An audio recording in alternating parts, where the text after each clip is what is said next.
Malam Ja'far,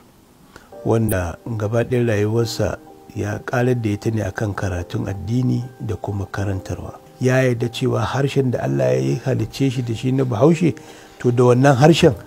in yake karanta Ƙur'ani ba da Hausa ba, amma Ƙur'ani yake karantawa da garɗinsa da daɗinsa, amma da sauti irin nasa na mutum, irin na Hausa da yake da ita, ba sai ya yi ƙaƙalan canza murya. Ya je Madina ya yi karatu, kafin ya je Madina yana zuwa markas Laraba Masar da suke zuwa, yana zuwa tare da su, suna jin tilawarsa, sun yi masa gyare-gyare, har ma kamin da yake cewa ita izala ma za a yi mata izala cewa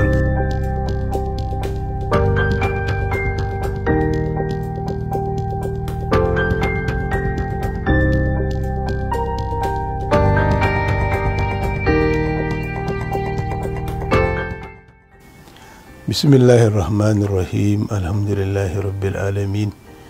Wassalatu wassalamu ala ashrafil mursalin. Assalamu alaikum wa rahmatullahi wa barakatuh. A har kullum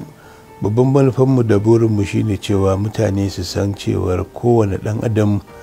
yana da wata rana ko na amfani da yake da shi. Misali, muka ɗauki Malam Ja'far,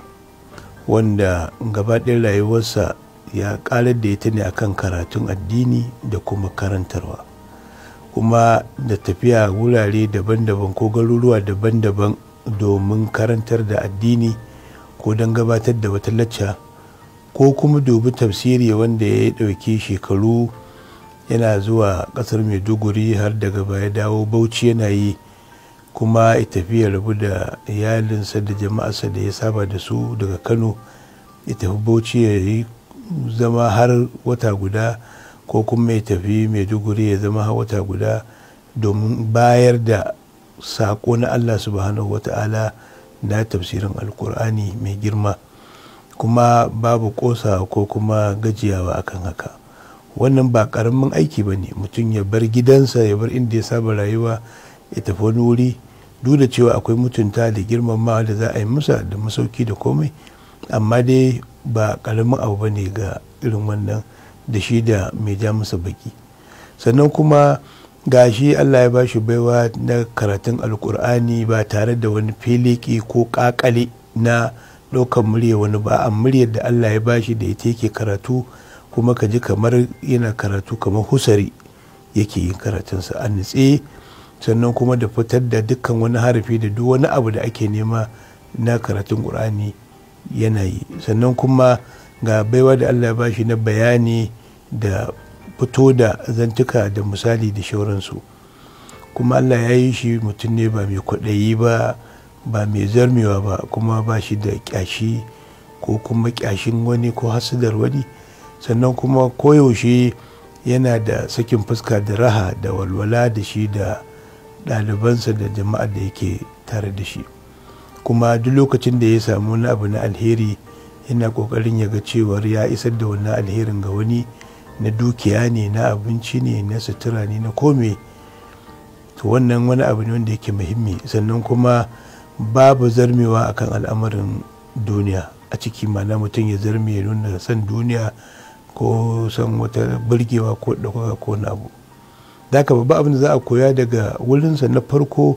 mutum ya miƙa kansa ga addinin Allah wajen karantar da shi da kuma ilmantar da shi,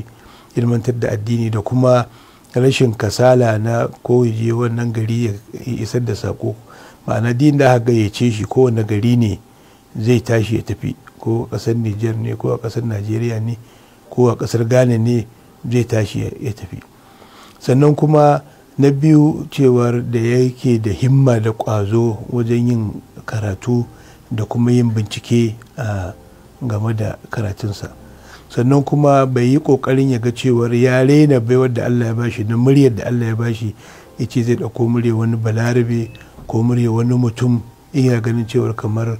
wannan muryar ce tafi. A'a, muryar da Allah ya bashi da ita yake amfani, kuma da ita yake karatu, bai kuma ƙoƙarin ya ce a'a bari ya canza salon muryarsa don takamar kawai ya zama na cewa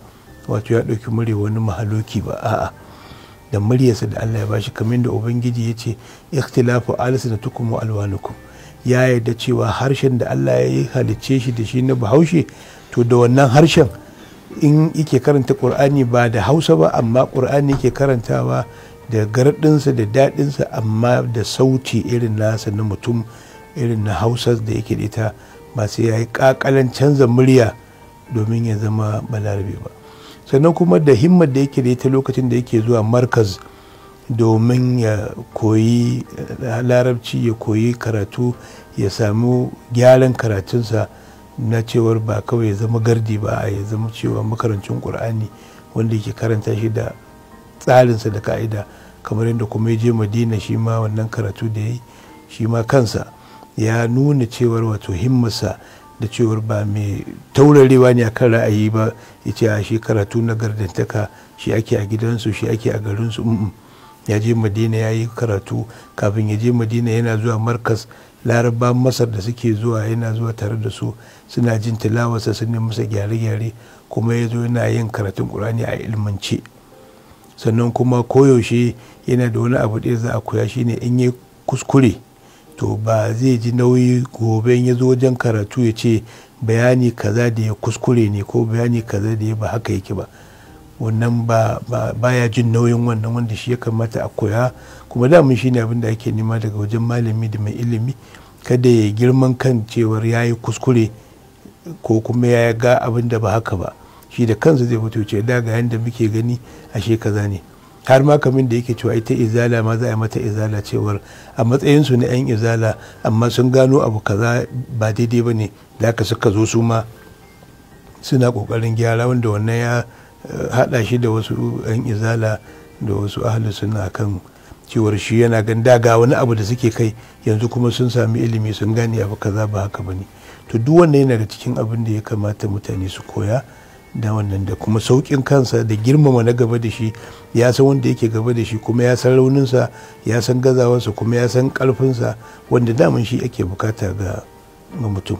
Kuma ya san na gaba da shi baya masa raini, yana girmama na gaba da shi da shauransu. Kuma yana da yin shawara, mafi yawan lokaci yana neman shawara ga waɗanda yake ganin za su ba shi shawara, haka kuma gyara ko kuma nuna masa abin da ya kamata. In kuma yana jin shakka wani abu, yakan tambaya cewar abu kaza akwai gyara ko ba daidai ba ne, ko ya yi kuskure ko wani abu da ya kama da haka. To duk waɗannan abubuwa ne da ya kamata a fahimta na ga rayuwarsa. Allah ya ji kansa, Allah ya masa rahama, ya haɗa shi da Ƙur'ani, ya ba shi firdausul a'la.